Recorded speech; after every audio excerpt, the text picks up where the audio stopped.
Gold, trusted gold buyers. మీరు తాకట్టు పెట్టిన బంగారాన్ని విడిపించి ఈ రోజు ఉన్న మార్కెట్ ధరకు కొనబడను.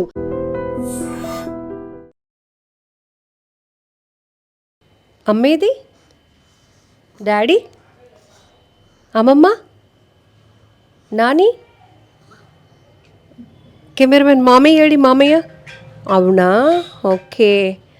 కానీ ఈ చిట్టి తల్లికి ఎంత పెద్ద కష్టం వచ్చిందంటే ఇప్పుడు సంవత్సరంన్నర అంటే 1 year 6 months బేబీ పాప. దీనికి అరుదైన అంటే 1,00,00,000 మందిలో ఒకరికి వచ్చే అరుదైన వ్యాధి SMA, స్పైనల్ మస్క్యులర్ యాంట్రోఫీ అనే ఒక అరుదైన వ్యాధితో బాధపడుతున్న ఈ చిన్నారి నయం కావాలి అంటే డాక్టర్లు చెప్పారు 9 కోట్లు, 1 కాదు 2 కాదు 9 కోట్లు అవసరమని. 9 కోట్లు పెట్టి తినికి ట్రీట్మెంట్ చేస్తే కానీ తిను మళ్ళీ నార్మల్ కాలేదు. సో ఆ తల్లిదండ్రులు, ఆ డాక్టర్స్ ఆ విషయం చెప్పిన వెంటనే గుండెలు పగిలిపోయినంత పని అయిపోయింది. 9 కోట్లు అంటే ఎంత పెద్ద కష్టం, అది మనం ఇంకా మాటల్లో కూడా వర్ణించలేం. కానీ ఆ కష్టం నుంచి కొంచెం తేరుకొని మా బిడ్డని, అది కూడా ఫస్ట్ కిడ్నీ పాప, తనని ఎలాగైనా కాపాడుకోవాలి, క్రౌడ్ ఫండ్ కోసం వెయిట్ చేస్తూ అందరినీ ఆర్జిస్తున్నారు, కన్నీళ్లు పెట్టుకుంటూ అందరినీ వేడుకుంటున్నారు, నా పాపని బ్రతికించండి అంటూ. ఇక్కడ తల్లి కావచ్చు, తండ్రి కావచ్చు, అమ్మమ్మ అందరూ. ఎందుకంటే చక్కగా ఇంట్లో ఆడపిల్ల పుట్టింది అనే సంతోషం ఎన్ని రోజులు కూడా లేకుండా పోయింది.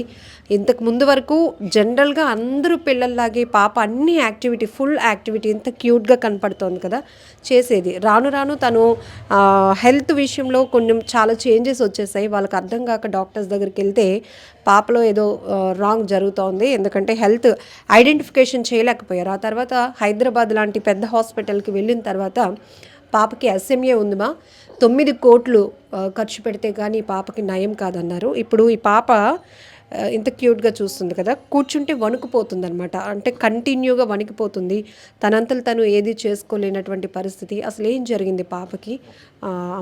వాళ్ళ అమ్మతో మాట్లాడతాం. మా ఏమైంది అసలు? పాప 1 year వరకు హెల్తీగా ఉండేది మ్యామ్. 1 year తర్వాత స్లోగా వీక్నెస్ కనిపించింది. జనరల్గా మోషన్స్, ఫీవర్ ఇవన్నీ వచ్చాయి. సో వాటి వల్ల అని మేము అనుకున్నాం. బట్ ఒక 10 to 15 days చూసాం, ఇంకా వీక్నెస్ పెరుగుతుందని హాస్పిటల్కి వెళ్ళాము. వెళ్తే DNA టెస్ట్ అవన్నీ చేశారు. అందులో ఐడెంటిఫై అయింది పాపకి రేర్ జెనెటిక్ డిజార్డర్ వచ్చింది. ట్రీట్మెంట్ అయితే చాలా హై కాస్ట్లీ ట్రీట్మెంట్, మీరు చేసుకోగలరో లేదో చూడండి, క్రౌడ్ ఫండింగ్ అది స్టార్ట్ చేసుకోండి అని చెప్పి డాక్టర్స్ అడ్వైస్ చేశారు. బట్ క్రౌడ్ ఫండింగ్లో కూడా మేము ఎంతవరకు దాన్ని గెయిన్ చేయగలం అనేది నమ్మకం లేదు ma'am. First kid okay. So starting పాప అంతా యాక్టివిటీ అన్నీ బాగానే ఉన్నాయి. Time to time mile stones అన్నీ రీచ్ అయింది. టైంకి క్రౌలింగ్, బోర్ల పడడం, నడవటం, 10 monthsకి సపోర్ట్తో నడవడం కూడా చేసింది పాప. ఈవెన్ బర్త్డే టైంకి కూడా హెల్తీగానే ఉండేది పాప. మమ్మీ ఏడుస్తుందని ఏడ్చేస్తున్నావు. ఓకే, వద్దు, మీరు ఏడవకండి, ఓకేనా? నో తల్లి దా. ఓ అమ్మో, అన్నీ పిల్లలకి ఇప్పుడు అన్నీ తెలిసిపోతున్నాయి. ఇప్పటి వరకు వాళ్ళ అమ్మ నార్మల్గా ఉన్నంతసేపు బాగానే ఉంది. కొట్టేద్దామా? మామూలు కొట్టేద్దామా? కొట్టు కొట్టు, కెమెరా అన్నీ చూపిస్తున్నాడు, కొట్టు. అన్న చెప్పేసే, ఖుషి అన్న చెప్పే మమ్మీకి. ఏడి ఎక్కడా అక్కడ ఉన్నాడా? ఓకే. అన్నీ పిల్లలకి ఇప్పుడు అన్నీ తెలిసిపోతున్నాయి. ఇప్పటి వరకు బాగానే ఉంది. వాళ్ళ అమ్మ కళ్ళల్లో కన్నీళ్ళు వచ్చేటప్పటికి ఏడ్చేస్తుంది, ఎందుకు మా అమ్మ ఏడుస్తుంది అని. ఏమైంది చెప్పండి. ఏడుకు ఏడ్చేస్తావు, వద్దా మమ్మీ? అమ్మతో మాట్లాడించొద్దా? ఓమే మాట్లాడించొద్దా? ఇచ్చుడు తల్లి, తాగిస్తే. పిల్లలు ఎంత ఆ ఎమోషన్స్ ఎంత క్యాప్చర్ చేస్తున్నారంటే, అమ్మ వాళ్ళు హ్యాపీగా ఉండాలంటే వాళ్ళు హ్యాపీగా ఉండాలన్నట్టు. వాళ్ళ అమ్మ ఎందుకు ఏడుస్తుందో అర్థం కాక ఏడ్చేస్తుంది. ఏడుస్తుందా అమ్మ? PhonePe number 7306716745. పేరేమొస్తుందండి? మామిడిపాక ఉషారాణి అని వస్తుందండి phone. And me account details A bank account? నాది స్టేట్ బ్యాంక్ ఆఫ్ ఇండియా. మీరు చెప్తున్నట్టు శ్రీ ఆర్యాహి ఫౌండేషన్ ఎందుకు క్రియేట్ చేశాము అంటే, ప్రతి రూపాయికి ఒక పర్పస్ ఉండాలి. మనం నేరుగా వెళ్ళి హెల్ప్ నీడీ వాళ్ళకి ఇవ్వలేము కాబట్టి ఇట్లాంటి ఎన్జిఓస్, ఫౌండేషన్స్, సర్వీస్ వాళ్ళకి మనం అప్రోచ్ అయ్యి వాళ్ళ నుంచి సహాయం పొందే వాళ్ళకి వెళ్తుంది అనే ఆలోచన. కానీ దీంట్లో కూడా మోసం చేసే వాళ్ళు ఉన్నారు కాబట్టి మనం ఇస్తున్న ప్రతి రూపాయి ఇంకొకరికి హెల్ప్ అవ్వాలి, మన మంచి హృదయంతో ఇస్తున్నటువంటి ప్రతి రూపాయి అది మన కష్టార్జితం కాబట్టి దానికి ఒక వే ఉండాలి, దానికి ఒక పర్పస్ ఉండాలి అనే ఉద్దేశంతోనే సో ఇప్పుడు ఇంత డీటెయిలింగ్గా మీకు చెప్పడం జరుగుతోంది.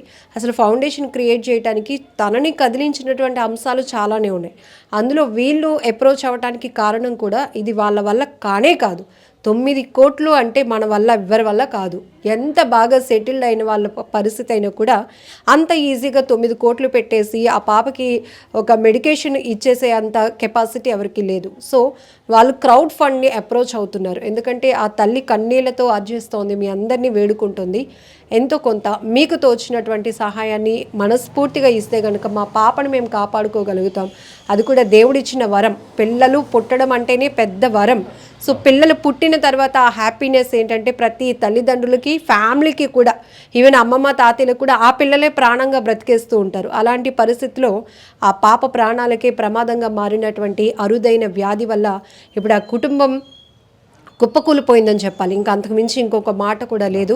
సో స్క్రీన్ పైన ఆ పేరెంట్స్ యొక్క account number and PhonePe details కూడా మీకు ఇవ్వటం జరుగుతోంది. సో నేరుగా మీరు కాల్ కూడా చేసి కన్ఫర్మ్ చేసుకొని కూడా మీరు అమౌంట్ వాళ్ళకి అకౌంట్లో వేయొచ్చు. ఎందుకంటే ఇంత ట్రాన్స్పరెన్సీ అనేది చాలా ఇంపార్టెంట్. ముందు మీరు మమ్మల్ని ట్రస్ట్ చేస్తున్నారు. సో మొన్న ఒక 15 నెలల బాబు పరిస్థితి చూపించినప్పుడు 20 లక్షల రూపాయలు ఆ బాబుకి ట్రీట్మెంట్ కోసం అవసరం అవుతుందన్నప్పుడు కూడా మీరు ఈ వీడియోలో ట్రస్ట్ చేసి వాళ్ళు కూడా కొంత హెల్ప్ చేశారు. వాళ్ళు కూడా ఎంతో కొంత చాలా హ్యాపీగా ఫీల్ అయ్యారు. ఎందుకంటే ఇది మా వల్ల సాధ్యం కాదు మేడం. ఒక రకంగా చెప్పాలంటే ఇట్లా బెడ్ రిడెన్ కిడ్స్ ఉండేటప్పుడు తల్లో తండ్రి పూర్తిగా వాళ్ళకి అంటు పెట్టుకొని ఉండిపోవాలి. జాబ్స్ కూడా వదిలేయాల్సిన పరిస్థితులు వచ్చేస్తూ ఉంటాయి. సో మరి వాళ్ళకి ఫైనాన్షియల్ సపోర్ట్ ఎక్కడి నుంచి వస్తుంది? అందుకే మీరిచ్చే ప్రతి రూపాయి కూడా వాళ్ళకి పెద్ద అండ భరోసా ఇస్తుంది. కాబట్టి దయచేసి మేము అందరం హార్ట్ఫుల్గా మీ అందరికీ 2 చేతులు జోడించి వేడుకుంటుంది, రిక్వెస్ట్ చేస్తుంది ఒకటే. సో ఆ పాపని మీరు చూస్తున్నారు కదా, చాలా యాక్టివ్గా ఉంది.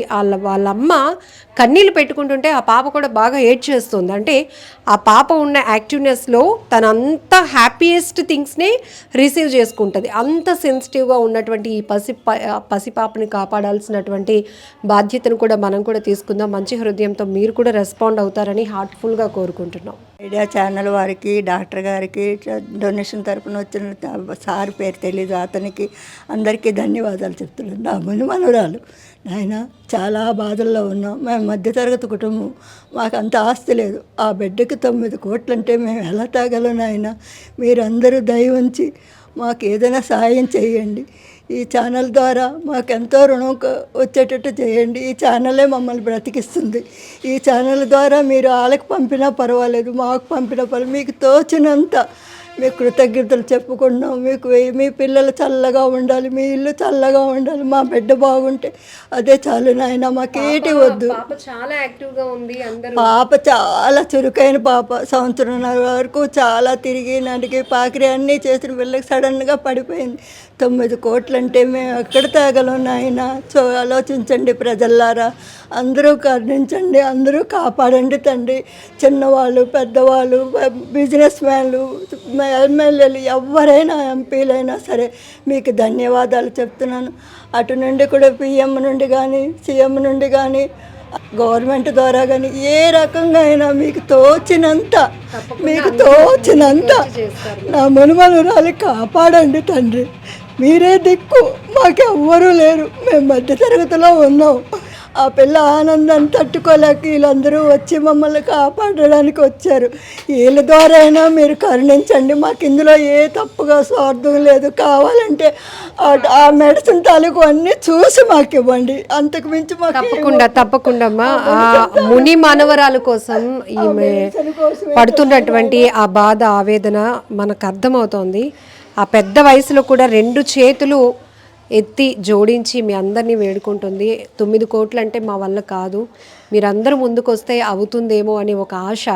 సో దాంతోనే వాళ్ళందరూ కూడా ఈ కుటుంబం మొత్తం కూడా మీడియా ద్వారా ప్రతి ఒక్కరిని వేడుకుంటుంది ఆ పాపని బ్రతికించమని.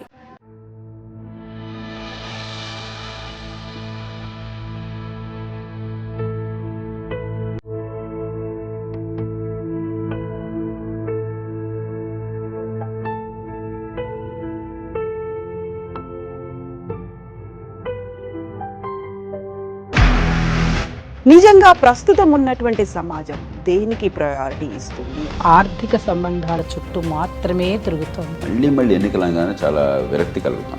మంచి అనిపిస్తుంది కదా, లేడీస్ కూడా ఛాలెంజింగ్ జాబ్స్ చేసినప్పుడు చాలా బాగుంటది. ట్రాఫిక్ అసిస్టెంట్స్ గా నియమించిన ట్రాన్స్జెండర్స్ అందరితో సాల్యూట్ చేయించుకుంటున్నారు. ఫుడ్ డెలివరీ ఇవ్వటానికి వెళ్ళినటువంటి డెలివరీ బాయ్ అనిల్ పై కళ్ళ ముందు